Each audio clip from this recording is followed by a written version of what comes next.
के माला पहिरे रूप दिखे विकराली। खाड़ा खप्पर धर के काली मारत हे हुंकारी रे असुरन मन के नाश करे बर रूप धरे महाकाली। लंबा जीवन काल के काली मारत हाव चिल्लारी मोर दौड़े काली खप्पर ला धर के हाँ।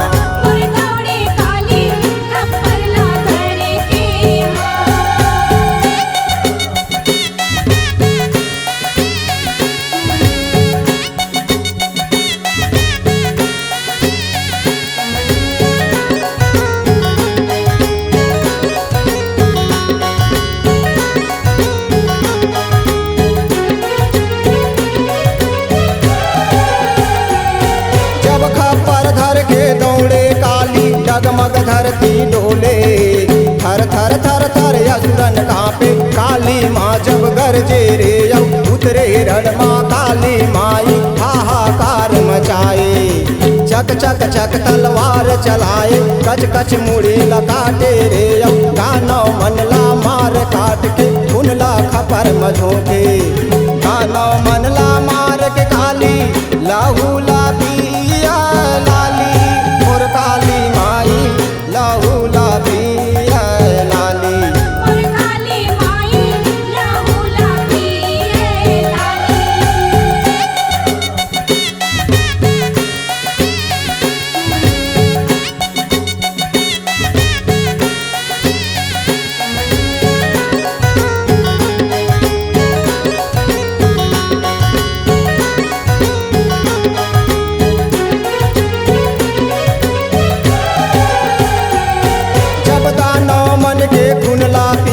काली मारे हुंकारी कारी कारी चुंदी बिखरे कारी घटायन यारी रे लक लक लक लक जिबिया करत ये आँखी दिखा लाली।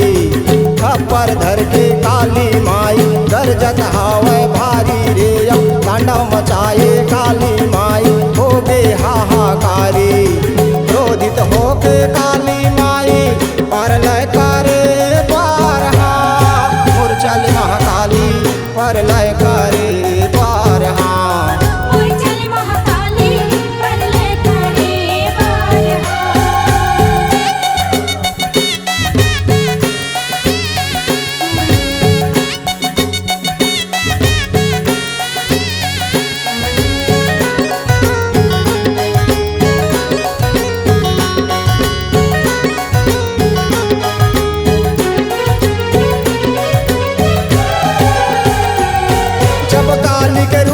देखत देवता शंकर लंग दोहराए माँ काली लंग आए शंकर काली के रसतम सोबे रे लक लक लक लक आवत काली नहीं पावे चिन्हारी।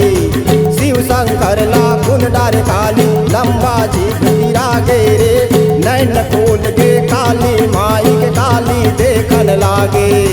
शिव शंकर ला देख के काली काली हाला हुटान लागे। चल महाकाली अपने भुवन बारहा। मोर चल महाकाली अपने भुवन बारहा। ये दानौला मारे बारहा मोर चल महाकाली दानौला मारे बारहा। मोर चल महाकाली दानौला मारे बारहा।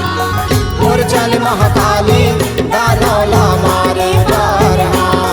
मोर चल महाकाली दानौला मारे बारहा। C-Log Digital Recording Studio, Cordoba. Contact number 99071192115.